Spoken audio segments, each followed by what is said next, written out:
from West Tennessee's news channel. This is 7 Eyewitness News. Good morning, West Tennessee. Good morning, West Tennessee, and thanks for joining us on this Wednesday morning. I'm Jordan Hall. And I'm Mallory Cook. The time now 5:30 on this Wednesday morning, halfway through the work week. We are, Gary. We had a lot of great sunshine yesterday, but we're going to have a few days of some more wet weather.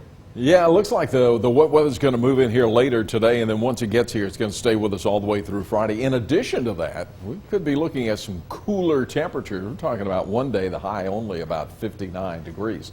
Let's check out Doppler radar at the moment and kind of see what's going on. Not much at all as far as precipitation is concerned. You'll see that little flashing area probably right at the edge of your screen. That's over in Arkansas near the Pocahontas, Arkansas area where they have had some additional flooding going on. Probably we'll see more because more rain's expected to move through there, and right now the last report we had was that one of the levees there at Pocahontas water is now flowing over that levee, so a lot of roads are going to be closed in Arkansas. Here in West Tennessee, we're not doing too badly though. Partly cloudy this morning, and looks like it'll be in the 50s when the kids go to the school bus stop. As we look at our weather headlines this morning, brought to you by Henry County Medical Center. We'll see a few clouds to start today and then showers and thunderstorms later. Cooler temperatures moving in as well. Now let's take a look at some temperatures around the West Tennessee area, North Mississippi as well. They're all in the 50s and even a few 60s showing up. 52 currently here in Jackson, and the pollen forecast looks like the pollen levels are going to stay pretty low for Thursday and Friday, and then by Saturday as things warm up and we get a lot more sunshine, it will ramp right back up. No airport delays because of weather this morning at any of these major airports around the country. We'll take a look at the rest of our forecast in just a few minutes. Back to you. New this morning, a violent night in Jackson as police investigate a shots fired call and a shooting within hours of each other. WBBJ 7 Eyewitness News reporter Bethany Thompson is live at the Jackson Police Headquarters with the very latest. Bethany. Good morning. Well, Jackson police are investigating a shooting that happened in North Jackson. Officers say it happened around 1 o'clock at a duplex off of Old Humboldt Road in North Jackson. Now, investigators say a man was shot and taken to the hospital with non-life-threatening injuries. Right now, the officers say they don't have a description of a suspect and they aren't sure what led to that violence. Also, Tuesday night around 10 o'clock, officers responded to a shots fired call along South Highland Avenue. Fast food restaurant employees in the area reported hearing gunfire. At the scene, police were seen walking around with flashlights, but they did not find any evidence of a shooting. Officers say they're investigating a shots fired call. Thankfully, no one was hurt. Jordan, Mallory, back to you in studio. Thank you, Bethany, and of course stay with us as more on these developing stories become available throughout the day. A mom arrested in a drug bust Tuesday morning in Decatur County. Investigators arrested 33-year-old Leah Highline on multiple drug charges at her home on Three-Way Road near Decaturville.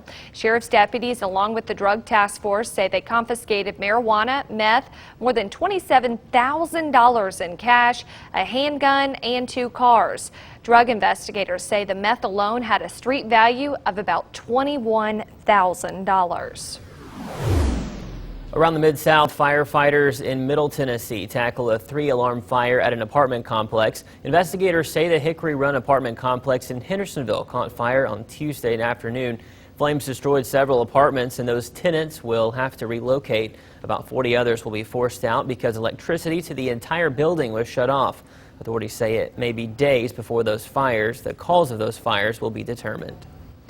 The Mississippi Department of Mental Health says it will eliminate 650 positions over the next year due to state budget cuts. The department says it's reducing some services, but a few will be handed off to the community mental health centers. The cuts come in the midst of a lawsuit alleging Mississippi relies too much on institutions as opposed to community care. In an update, President Donald Trump will sign a $1.1 trillion catch-all spending bill. The White House Budget Office says the administration is pleased with additional money for the Pentagon and border security, but they are concerned lawmakers ignored Trump's request that increases be accompanied by cuts. The White House calls the bill's $1.5 billion for border security a good first step, though there's no money for a wall. Montgomery, Alabama police arrested juvenile accused of shooting a 14-year-old girl near a school. Investigators say it happened around 3 o'clock Monday afternoon when students were walking home. 14-year-old Jakiria Timmons was killed in that shooting. The unnamed suspect faces murder charges and may be tried as an adult. Police have not said whether the shooting was intentional or accidental.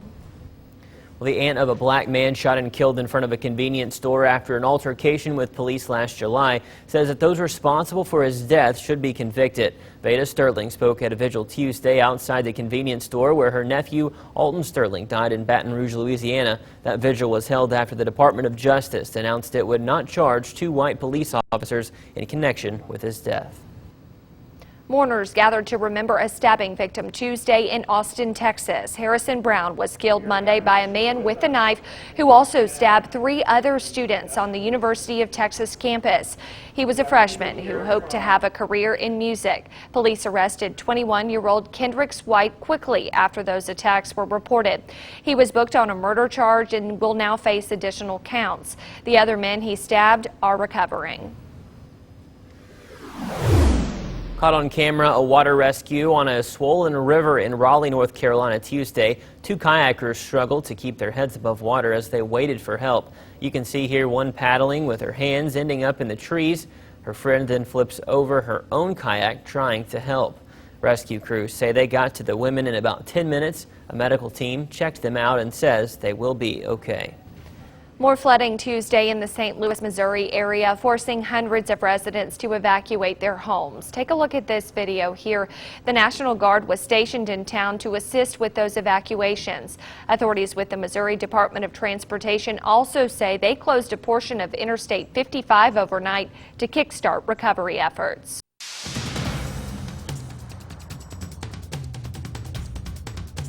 Well, good morning. 5:36 is our time this morning, and we're looking at partly cloudy skies at the moment. But more clouds are expected to roll in today, and we're looking also at the possibility later that we'll see showers and thunderstorms. This is a look at downtown Savannah this morning as you rise and shine in that great West Tennessee city. That look is brought to you by Reed's Metals. There are your temperatures in Savannah right now. It's 53 here in Jackson. We have 52. It's 57 in Martin and Union City, but a bit warmer in Dyersburg with a temperature of 60, and it looks like our pollen count is going to be low for a couple of days, but should ramp back up by Saturday. We'll take a look at our forecast in detail. It's coming up here on Good Morning West Tennessee.